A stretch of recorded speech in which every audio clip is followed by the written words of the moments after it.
जय हिंद। देखिए यहाँ पर हिंदी के पेपर में क्वेश्चन पूछा जाता है, निम्नलिखित में से किसी एक विषय पर निबंध लिखिए। यहाँ पर 4 या 5 होंगे निबंध, और उसमें से आपको एक पर क्या करना होगा, निबंध लिखना होगा। जैसे यहाँ पर कंप्यूटर शिक्षा हो गया, पर्यावरण प्रदूषण हो गया, विज्ञान अभिशाप या वरदान हो गया, और परहित और सरिस धर्म नहीं भाई। और ये 9 नंबर का पूछा जाता है, और 12th में 12 नंबर के पूछा जाता है। तो आज के इस वीडियो में आप लोगों को बताने वाले हैं इस बच्चे ने कैसे निबंध लिखा है कि यहाँ पर इसको 9 के 9 नंबर मिले हैं। चाहे आप लोग क्लास 10th में हो या 12th में, 9th में हो, चाहे 11th में, सभी लोगों के लिए ये वीडियो बहुत ज़्यादा इंपॉर्टेंट है। बताऊंगा कि कैसे लिखना है कि जिससे आपको पूरे के पूरे नंबर मिले। और ये टॉपर ने लिखा है, आप भी इसी प्रकार से लिखोगे तो आपको भी पूरे अंक मिलेंगे।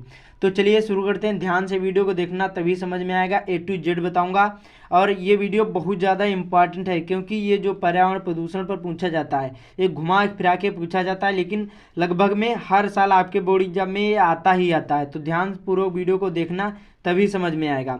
देखिए सबसे पहले क्या करना है, जैसे कोई भी प्रश्न हो तो प्रश्नोत्तर नंबर ऐसे डाल देना है, जो भी हो यहाँ पर ऐसे कर देना है। और 3 या 4 या 5 होते हैं, जैसे ये दूसरा कर रहे हैं तो रोमन अंकों में ऐसे कर देना है। दूसरा जो भी करेंगे हेडिंग ऐसे डाल देना है, जैसे इस बच्चे ने डाली है।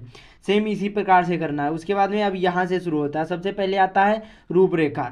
रूपरेखा में क्या आपको लिखना होगा, ये जो आपकी हेडिंग होंगी यही आपको रूपरेखा में लिखी जाती हैं। और इससे क्या होता है, जो यहाँ पर जो एग्जामिनर देखेगा कि हाँ बच्चे ने रूपरेखा अच्छी तरीके से डाली है तो आपको पूरे मार्क दे देगा, और अच्छी तरीके से देखता नहीं। रूपरेखा तो आपको डालना बहुत ज़रूरी है। जैसे यहाँ पर प्रस्तावना हो गया, पर्यावरण प्रदूषण का अर्थ और पर्यावरण प्रदूषण के प्रकार, उसके बाद में प्रदूषण का यहाँ पर की समस्या तथा हानियाँ, और समस्या का समाधान और उपसंहार। तो सारी चीज़ें बताने वाले वीडियो को अच्छे से वॉच करना, तभी समझ में आएगा, वरना आप लोगों को समझ में भी नहीं आएगा। तो देखिए सबसे पहले यहाँ पर प्रस्तावना। अब प्रस्तावना में क्या लिखा जाता है और इस बच्चे ने क्या लिखा है, ये टॉपर की कॉपी। ऐसे ही आपको बोर्ड एग्जाम में लिखोगे तो पूरे नंबर आपको भी मिलेंगे।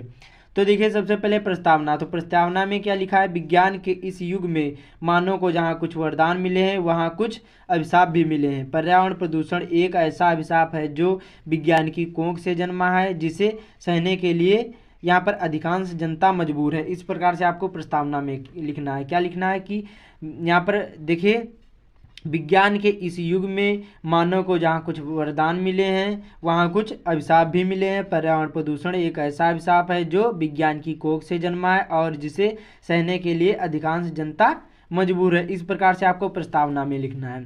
उसके बाद में दूसरी हेडिंग क्या डालना है, प्रदूषण का अर्थ।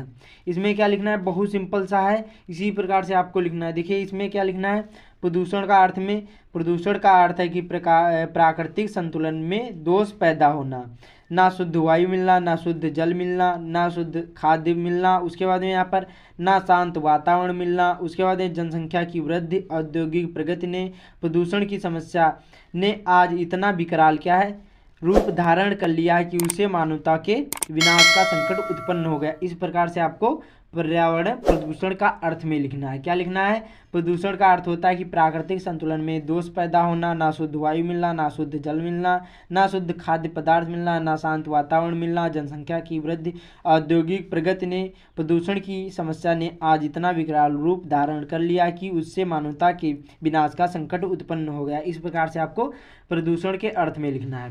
उसके बाद में थर्ड हेडिंग कौन सी लिखना है, और ये भी बताऊंगा कितना बड़ा लिखना है कि जिससे आपको फुल मार्क मिले। तो यहाँ पर देखिए अगली हेडिंग कौन सी डालोगे आप लोग, प्रदूषण के प्रकार में। इसमें क्या लिखना है, देखिए प्रदूषण कई प्रकार का होता है। जैसे वायु प्रदूषण हो गया, जो प्रदूषण कई प्रकार के होते हैं, जैसे वायु प्रदूषण हो गया, जल प्रदूषण हो गया। उसके बाद में ध्वनि प्रदूषण हो गया। वायु प्रदूषण में क्या आता है, जैसे चिमनियों से निकला हुआ धुआं, और जो मोटर गाड़ियों से निकलना हुआ धुआं, ये सभी क्या है, वायु प्रदूषण हो गया। जल प्रदूषण जैसे कारखानों से जो गंदा यहाँ पर पानी निकला हुआ, ये सभी क्या है, ये सभी हमारे जो हैं ये हमारे जल प्रदूषण में आते हैं।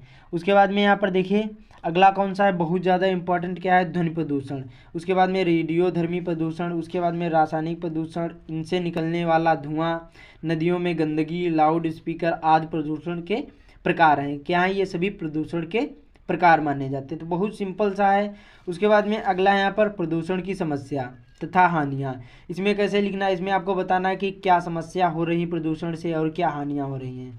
जैसे यहाँ पर देखिए इस टाइम जो दिल्ली में बहुत ज़्यादा प्रदूषण हो गया है, कुछ दिख नहीं रहा है। तो उसी प्रकार से प्रदूषण की समस्या तथा हानियों में क्या लिखना है कि प्रदूषण के कई यहाँ पर के कारण मानव के स्वस्थ जीवन को खतरा पैदा हो गया है। इस प्रदूषण ने मनुष्य वरन समस्त जीव प्राणी जानलेवा बीमारियों का शिकार हो रहे हैं। उसके बाद में कोई लंगड़ा बहरा कैंसर उसके बाद में किसी की यहाँ पर दृष्टि आदि समस्याएं उत्पन्न हो रही। इस प्रकार से आपको प्रदूषण की समस्या में लिखना है। उसके बाद में बहुत सिंपल सा इसी प्रकार से लिखोगे। उसके बाद में आगे इसी में लिखना है समस्या तथा समाधान।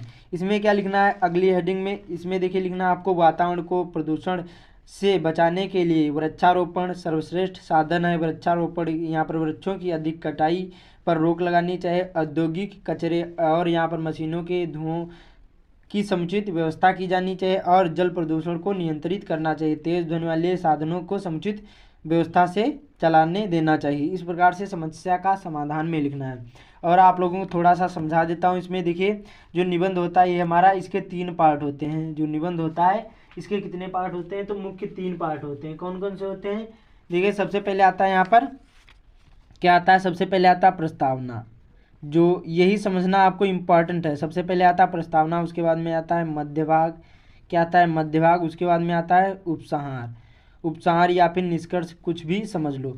तो प्रस्तावना में आपको क्या लिखना है, कोई भी निबंध हो तो उसके बारे में आपको लिखना है, बताना है, इसके बारे में परिचय देना होता है प्रस्तावना में। मध्य भाग में जैसे ये पर्यावरण प्रदूषण है तो इसमें समस्या का समाधान और मतलब कौन सी समस्या हो रही, कारण, निवारण, ये सभी मध्य भाग में आते हैं, आपको ये ध्यान रखना है। उपसार में ये यहाँ पर जो निबंध का आखिरी होता है इसमें आपको बताना होता है कि हमारा इसके बारे में तुम क्या सोचते हो, हमारा निष्कर्ष क्या है, ये सारी चीज़ें आपको उपसार में लिखनी होती है। तो बहुत सिंपल सा होता है, यही समझना इंपॉर्टेंट होता है। प्रस्तावना, मध्यभाग और उपसार आपको बोर्ड एग्जाम में नहीं भूलना है। कोई भी निबंध हो बड़ी आसानी से आप लोग लिख पाओगे। पहले में आपको परिचय देना होगा, मध्य भाग में कारण, निवारण, ये सारी चीज़ें आ जाती हैं, उपसार ये आखिरी में लिखना होगा। ठीक है, यही समझना इंपॉर्टेंट होता है। यही समझ लो आपका अच्छा निबंध माना जाएगा। उसके बाद में आता है आखिरी में यहाँ पर उपसार। अब उपसार में क्या लिखना है देखिए, प्रसन्नता की बात है कि भारत सरकार ने प्रदूषण की समस्या के प्रति जागरूक है। सरकार ने जल प्रदूषण निवारण अधिनियम, केंद्रीय बोर्ड, प्रदूषण नियंत्रण बोर्ड गठित किए गए हैं। उसके बाद में वनों की कटाई को रोकने की दिशा में कठोर नियम बनाए गए हैं। प्रत्येक शुभ अवसरों पर हमें लोगों को क्या है, और जैसे कुछ गलत हो जाए एक बार काटना, उसको हाईलाइट नहीं करना, ये आपको ध्यान रखना है बोर्ड एग्जाम में, बहुत ज़्यादा इंपॉर्टेंट हो जाता है। तो क्या है देखिए यहाँ पर हमें प्रत्येक शुभ अवसरों पर क्या करना, हमें लोगों को यहाँ पर पेड़ लगाने के लिए प्रोत्साहित किया जाना चाहिए। हम प्रदूषण के दुष्परिणामों से बच सकेंगे और आने वाली पीढ़ी भी इसकी काली छाया से बच पाएगी। इस प्रकार से आपको लिखना है उपसंहार में, बहुत सिंपल सा, इसमें इसी प्रकार से आपको लिख देना है। और कम से कम जैसे जो 9 नंबर का हो तो कम से कम आपको निबंध लिखना है 150 वर्ड में। कितना, 150 वर्ड जितना भी होता है, एक पेज और दूसरे पेज की 1-2 लाइन, इतना लिख दोगे पूरे नंबर मिलेंगे। ये आपको ध्यान रखना है, 150 वर्ड में लिखना है। 12 नंबर का पूछा जाए तब भी आपको 150 वर्ड ही लिखना है, और जैसे कम हो तो उसी प्रकार से आप लोग काट देना। बाकी इसी प्रकार से हेडिंग ही ध्यान रखना, हेडिंग बहुत ज़्यादा इंपॉर्टेंट होती है। हेडिंग ध्यान रखोगे तो पूरे नंबर मिलेंगे। तो इस वीडियो को ज़्यादा से ज़्यादा शेयर कर देना। बाकी ऐसे ही आपको बोर्ड एग्जाम में लिखना है। बाकी चैनल पर पहली बार आए, चैनल को सब्सक्राइब भी कर लेना। तो मिलते हैं अगले वीडियो में।